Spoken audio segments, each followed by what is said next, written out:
You're watching Dante's Boxing Nation. Woo!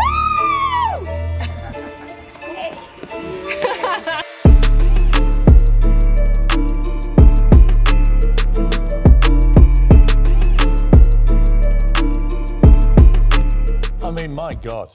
I mean, when you hear it coming from his own mouth, it's one of the most extraordinary interviews I think I've ever heard in my life.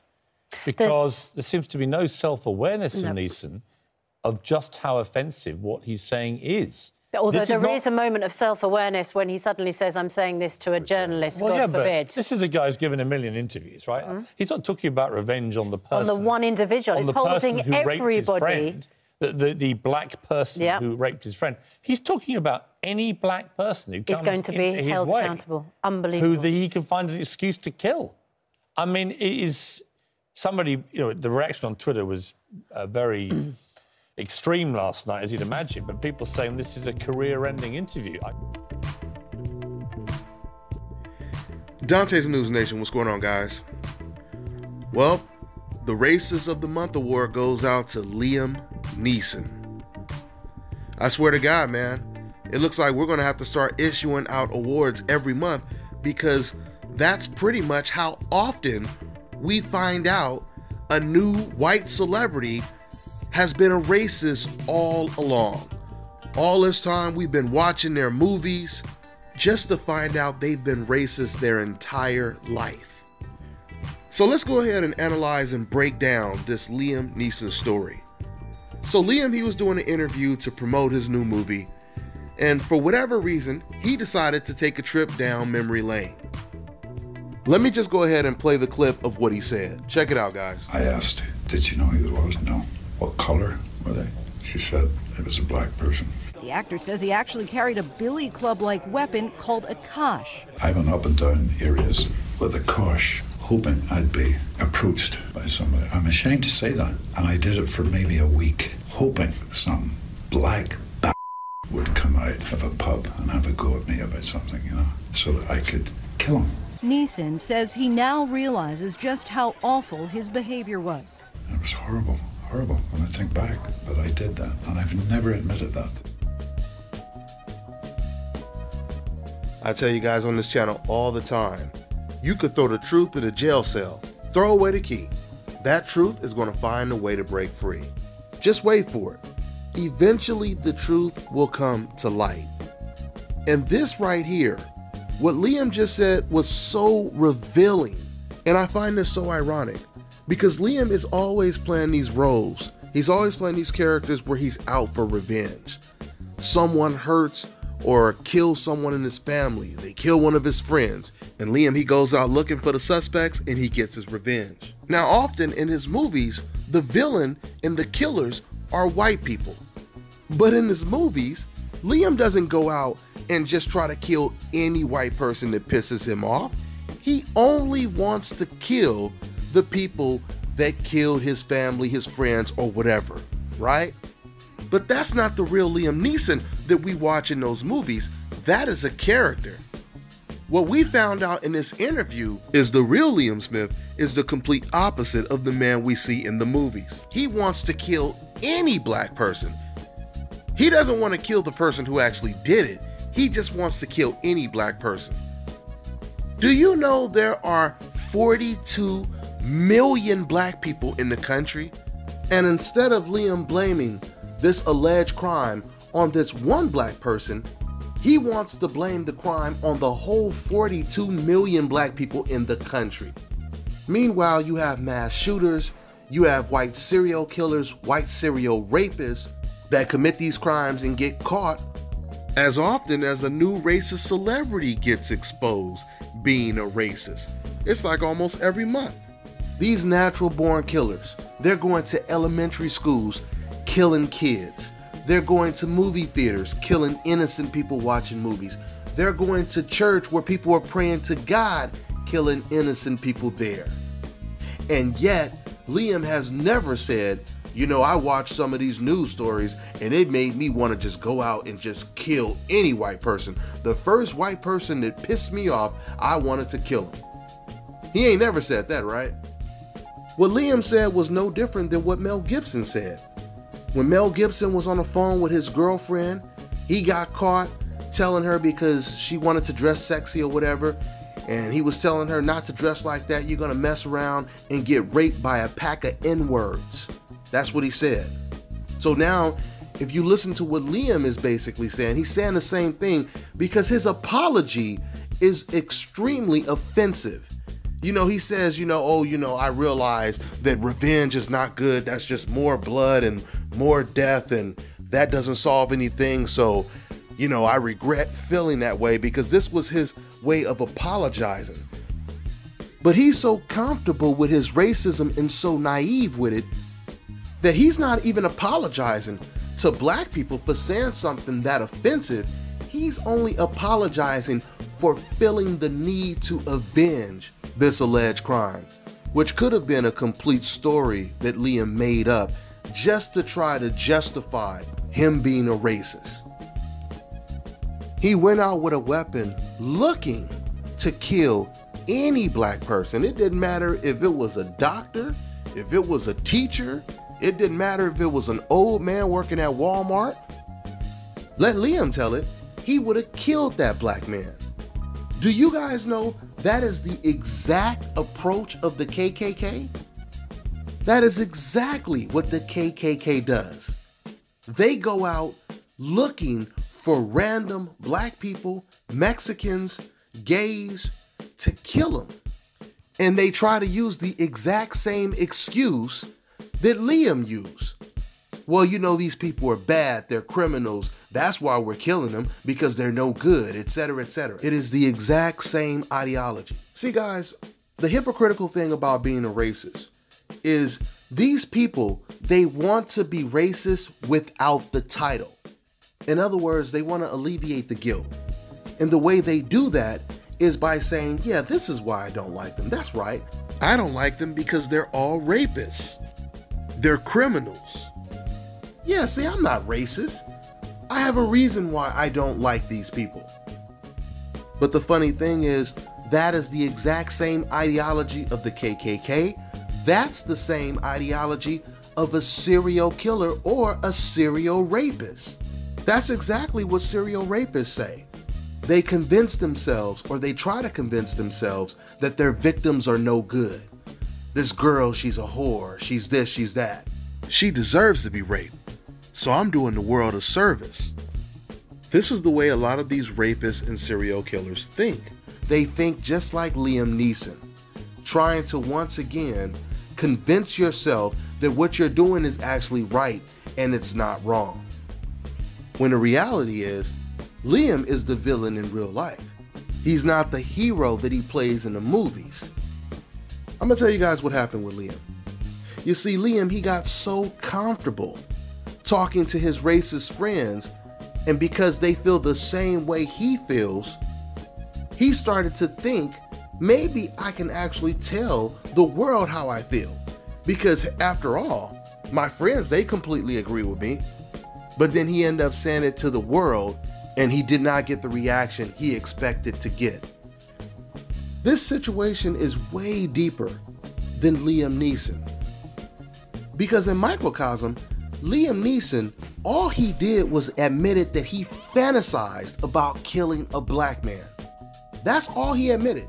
And this is exactly what George Zimmerman was fantasizing. The only difference is he actually followed through. George Zimmerman, he fantasized about killing a black person and getting away with it. And he did. All these white cops that kill these unarmed black kids, this is something they've been fantasizing for years. They've been dreaming about doing it and getting away with it. And when they see other cops get away with doing what they've always wanted to do, that emboldens them to do it even more. I mean, just think about it. Imagine if you've always dreamed about robbing a bank and becoming rich. You turn on the news, you see a story where a guy robbed a bank, got caught, and the police, they let him go. They said, okay, just don't do it again, right? And then you watch another story. Same thing happens, just don't do it again.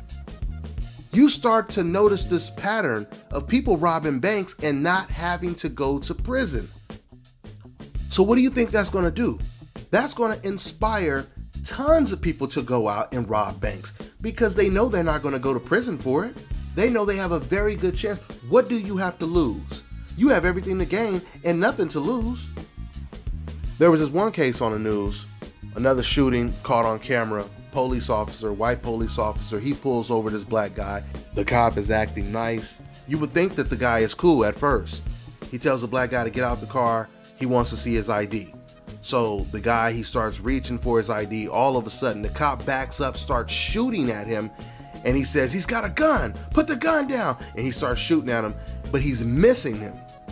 And the black guy is saying, bro, while his hands is up, he said, you told me to get my ID. You told me to get my ID, right? Fortunately for the victim, this police officer, he couldn't shoot worth a damn because I think he shot at this guy about 4 or 5 times. I think he hit him once, but it wasn't life-threatening. And that dude, he did get fired. But my point, or the point of that story is, you can clearly tell the way that cop set that up, that was something that he had been dreaming of doing and getting away with it one day. I remember years ago, when I was still living in California, I was working in Orange County. Orange County is an extremely racist county out in California. Very racist county. But I was working out there, I had a good job. I was working in a hospital, and the department that I was working in, it was ran by this young white girl, and she liked me. She would always be flirting with me, telling me how her fantasy is to be with a black man, etc., etc. Because she had a boyfriend, but she would talk to me all the time. She told me that her parents, they were extremely racist, which I really appreciated her being honest. And then she started to talk about her ex-boyfriend. And she started telling me how he was extremely racist and he used to beat her. And then after she told me all of that, she said he's in a police academy right now. He's going to be a cop. So this was years and years and years ago. There's a very good chance that guy is a cop right now. And if we know that he hates black people and he's watching all these news stories of white cops shooting unarmed black kids and getting away with it, not even losing their jobs, even raising a lot of money on GoFundMe pages. Some of them cops raised $1 million before people even knew if they were found guilty or not. They were already raising money on their GoFundMe pages, which means the people that were supporting them didn't even care if they were guilty or not. So my point is, if this racist new cop from Orange County is seeing all of that, can you guys imagine how dangerous this man is on the streets with a gun? He's just as dangerous as Liam Neeson walking around with a weapon with the intent of killing any black person. Can you guys imagine if black people did the exact same thing that Liam Neeson talked about doing? If they went out looking for any white person to kill because of the racist cops that killed a 12-year-old boy because of this story or that story. I'll share one more story with you guys because this was close to home. This is why I'm gonna share this story. There was a white kid who went to a high school in my hometown, Long Beach, Wilson. This white teenager, I believe he was 17, 18 at the time. He was going to Nevada. He was in Primm, Nevada. He follows this little 7-year-old black girl into the bathroom. He rapes her and kills her. 7 years old. 7 years old. This man, and when he talked to the police, he showed no remorse. He went into complete detail. In fact, it was almost as if it turned him on, reliving the story, sharing it in detail with the homicide detectives. His name is Jeremy Strohmeyer. Now, according to what Liam just said, that means every black man can go out looking for any random white person to kill just because of what that one white man did. Does that make any sense to you? Of course it doesn't. That would only make sense to a racist person. perpetuating and reinforcing these fake-ass stereotypes that came from the KKK and Birth of a Nation. You guys ever heard of that movie? Now, I'm not talking about the recent Birth of a Nation. The original Birth of a Nation was a story of the Ku Klux Klan. It came out in 1915, and the movie, it basically depicted the KKK as heroes and black people as criminals and rapists. They would have white people or white characters in blackface playing black people, and they would have scenes where the black character was trying to rape a white woman, and then the KKK, they would show up right in the nick of time to save this white woman. Doesn't that sound really familiar to what we just heard from Liam Neeson? Liam Neeson just followed the script of Birth of a Nation. He depicted black people as being rapists, and according to him, he went out attempting to save the day, to avenge the alleged crime that took place.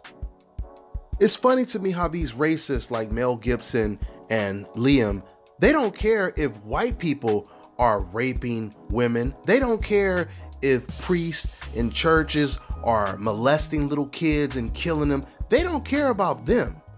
But if they hear that a black person raped someone, they want to kill any black person that they see. Let Liam Neeson tell it. What this tells you is Liam never cared about no woman being raped. Because if Liam cared about women being raped, he would have told us stories about how he went out trying to kill any white man. Because you know damn well he knows stories of white men raping women. I'm sure there were stories of white men raping women in his own damn city or state. But he doesn't care. Because once again, this was never about women being raped. This was about his disdain and hatred towards the black race. His jealousy of white women being with black men. You guys also have to understand that this has always been the white man's biggest fear since the abolishment of slavery. Even before the abolishment of slavery, their biggest fear has always been white women sleeping with black men. And their nightmares came true. Ask Hulk Hogan. Matter of fact, the picture you guys are looking at, that's Hulk Hogan's daughter with her black boyfriend. I find it so ironic that it seems everywhere you go, the more racist the men are, the more the white women there love black men. From Colorado all the way to Germany and Australia, it is exactly like that. And this is something that Liam Neeson can't stand. It'll be interesting to see what happens with his career. You know, it's really unfortunate because a lot of these celebrities, they get busted for being racist. And what happens is, you would think, once again, you know, if this was a movie and you had someone like Mel Gibson, you had someone like Dog the Bounty Hunter, Hulk Hogan, all these people that get busted for being racist. In a movie, they would be considered the villain. No one would like them in a movie. But in real life, they're defended. And what I mean by that is a lot of the racists that have gotten caught on recordings saying racial slurs and all that kind of stuff, from Dog the Bounty Hunter to Hulk Hogan and Mel Gibson, they all got away with the crime. They all got away with the crime of being racist. Only thing that happens is, you know, Hollywood and networks, they'll stay away from them for maybe a couple of months. What they try to do is they try to wait for it to die down. And then once no one is really talking about it anymore, then all of a sudden they bring them back. They did this with Dog the Bounty Hunter. Dog the Bounty Hunter was on tape, caught telling his son, who had a black girlfriend, don't bring that N-word around here, around the family again. You either dump that N-word or you're not working with us anymore. This man, Dog the Bounty Hunter, he threatened to disown his son if his son didn't break up with the black girlfriend he was in love with. When the story broke, A&E, they temporarily removed the show. We all thought that the show was going to be canceled. All of a sudden, I guess a couple months later, they brought the show right back. Same thing happened with Mel Gibson. He's caught calling black people racial slurs, calling Mexican people racial slurs. And for a good year, he didn't really get too much work. Nobody was really calling him. Now you fast forward to present day, he's back working, getting big opportunities in Hollywood. Mark Wahlberg is another one. This is the reason why racism will never die. Racism can easily be eradicated, but it will never die because you have too many other races that are willing to cover for them. Like, once again, Hollywood, the networks, Dog the Bounty Hunter. When they removed his show, they didn't remove his show because he was a racist and a bad person. No, they removed his show because they were catching too much heat being affiliated with him. So they figured, let's just let this die down, wait until people stop talking about it, and then when no one else is even talking about it, and some other racist guy done got caught, then we'll go ahead and sneak the show right back on air. And that's exactly what they did. And that's what they continue to do. They reward them. Did the same thing with Hulk Hogan as well. And the list just goes on and on and on. Do you guys ever notice it doesn't matter what era we're talking about? It doesn't matter if we're talking about 1919 or 2019.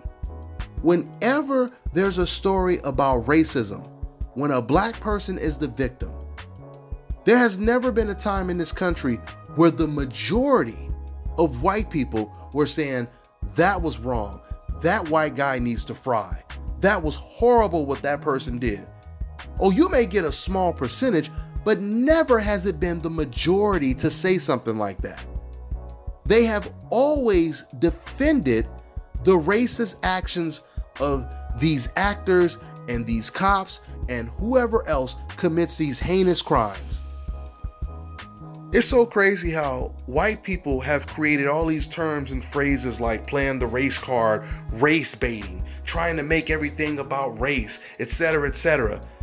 But the reality is, every other month, there's a white celebrity that's talking about race for no reason at all, other than the fact that they do not like black people. They say black people need to stop talking about slavery.